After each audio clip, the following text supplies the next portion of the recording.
In a 2011 academic paper, even if it's not true, it's true, using unreliable hadiths in Sunni Islam, Islamic law and society, Jonathan Brown highlights a problem that existed in the Muslim Ummah for the last 1,000 or so years, the widespread use of weak hadith in Sunni Islam.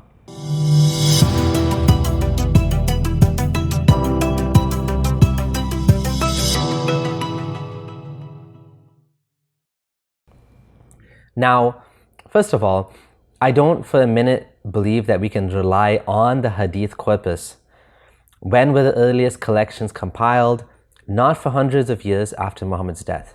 Where are the manuscripts? We don't have them, only fragments. But let's put those issues aside for now and let's look at this main issue at hand. Sunni scholars prioritize encouraging Islamic practice over authenticity and reliability of the statements themselves. They were willing to use weak and questionable hadith in order to manipulate Muslims into becoming more religious. Jonathan Brown states, scholars relaxed authenticity requirements for topics such as manners, encouragement to good deeds, warning against bad deeds, or virtues of good actions, or descriptions of the reward or punishment in the hereafter. So what he's saying is that they were more strict when it came to Islamic law, but not when it came to manners, preaching, and history. The funny thing is, today, manners, preaching, Islamic history, and the punishments and the rewards of the next life are much more important to Muslims than, the rules of Islamic law. For example, how many sheep do you have to give for zakat if you have this many sheep or camels? Legal questions are coming up today that never existed before, such as how to fast and pray in northern climates, the validity of organ donations and stuff like that. But back then, Islamic scholars saw it the opposite way. They actually thought that the Islamic law was more important than all of these other things. It's important to emphasize that scholars did not allow the use of patent forgeries, just questionable hadith. Jonathan Brown, though, states that this actually didn't make much of a difference in reality, though. To understand this issue, let's look at the hadith. There are 70 degrees of usury, the least of which is equivalent to a man having intercourse with his mother. Ibn Majah 2274. So this is a hadith that basically says that riba, or usury, which interest is one form of it, is so bad that even incest with your mother is less bad than getting like a bank mortgage or something like that. So now Jonathan Brown writes, this unequivocal ban on using forged hadiths, however, had little practical consequence. The category of forged, wad, represented only the far end of the spectrum of hadith unreliability, and there was no consistent distinction between hadiths considered forged and weak hadiths. Ratings differed considerably between scholars. The above-mentioned hadith equating usury with incest was considered a forgery by Ibn al-Jawzi, Ibn Araq, and others, but authentic by al-Hakim. Even if a scholar had substantial doubts about whether the Prophet had said a statement, he might still only consider hadith weak and thus within the purview of application. So even if the hadith wasn't actually a forgery, it was hard to prove and scholars would disagree upon that. In Sunni hadith discourse after the year 1000, in order to raise a hadith from the status of forged, mawdu, to that of weak, da'if, all a scholar had to do was present an argument that it had some basis, asl, from the Prophet. This was accomplished by locating one narration that could be rated as merely weak, often by buttressing it with other weak narrations or with the corroboration of companion opinions. Thus, the practical ban on forged hadith meant little to nothing in practice. Because every single one of Muhammad's words and actions are hung onto, this means that millions, no, billions of lives are affected by this irresponsible behavior. Ask yourself, is this right? Not everyone is able to go and research whether a hadith is authentic or weak or da'if or whatever.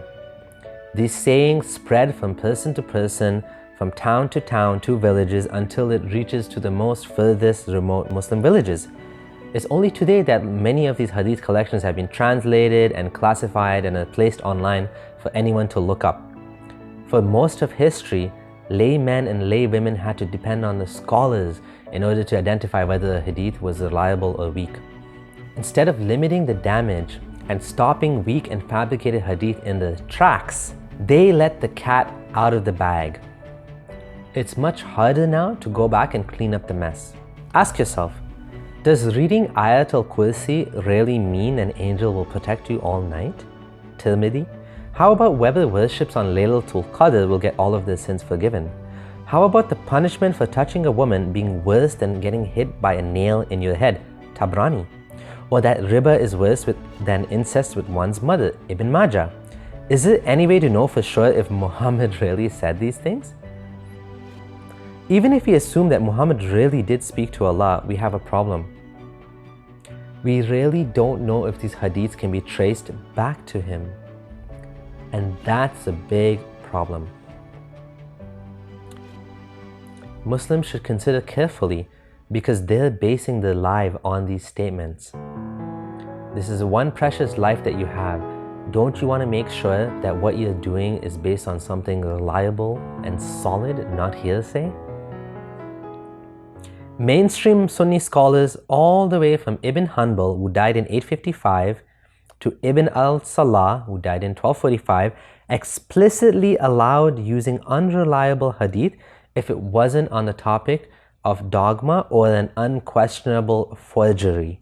In the pre-modern period, Brown writes, the acceptance of unreliable hadith was a dominant position among Sunni scholars.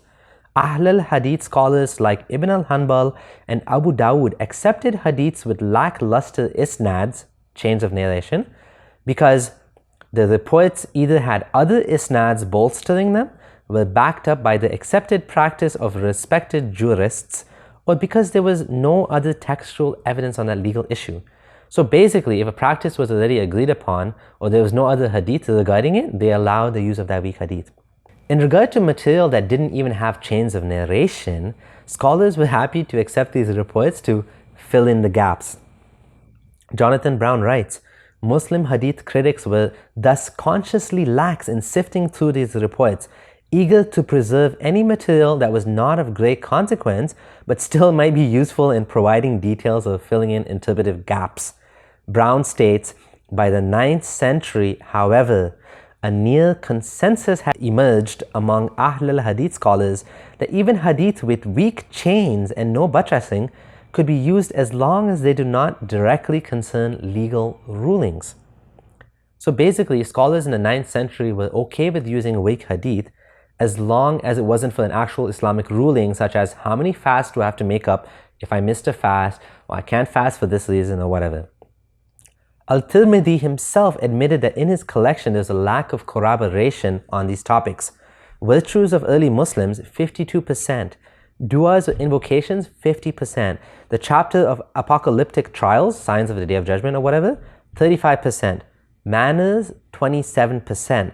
So yet again, what we see is that there were a lot of statements that these giants of hadith and these giants of Sunni Islam collected that had no corroboration and were not able to confirm from other sources. And these are like really high numbers. One of the most influential scholars, Imam Nawawi, in his commentary on Sahih Muslim explains, hadith scholars have allowed laxity on manners other than legal rulings. In fact, he encouraged acting on any hadith regarding virtue of actions, no matter how strong it was. By the mid-800s, there was finally some disagreement from scholars regarding the use of potentially forged hadith. Ibn al-Jawzi, who died in 1201, complained about the widespread use of weak hadith, claiming it ruins the scales of significance of actions and destroys people's lives. How many complexions have become yellow with hunger, and how many people fall asleep flat on their faces out of wandering in pious travel? How many have forbidden to themselves what is permitted? And how many have abandoned the transmission of religious knowledge, claiming that they are resisting the desire of the souls to do so? How many a person has orphaned his children by asceticism while still alive? And how many have turned away from their wives, not fulfilling their obligations to them, leaving them neither single nor women with a master? So several hundred years after Muhammad's death, some scholars are finally beginning to realize that by allowing the use of weak hadith, it's actually causing problems in the Muslim community. But still, the dominant position is they're still allowed to narrate it. These individuals were probably well-intentioned, but as you know, the path to hell is paved with good intentions. In conclusion, in early Sunni Islam, the mainstream position was that scholars allowed the use of weak hadith as long as it wasn't used for Islamic law. Because this door was left open for hundreds of years, the possibility is that much of Islamic history, as we know it, is false. Many of the supposed rewards for good deeds or punishments for bad actions were actually not said by Muhammad, but were later inventions. Muslims are left holding a bag of mixed apples without knowing which are good and which are rotten. Thanks for watching, and thanks to the support of my patrons who are funding me. This is Abdullah Samir signing out.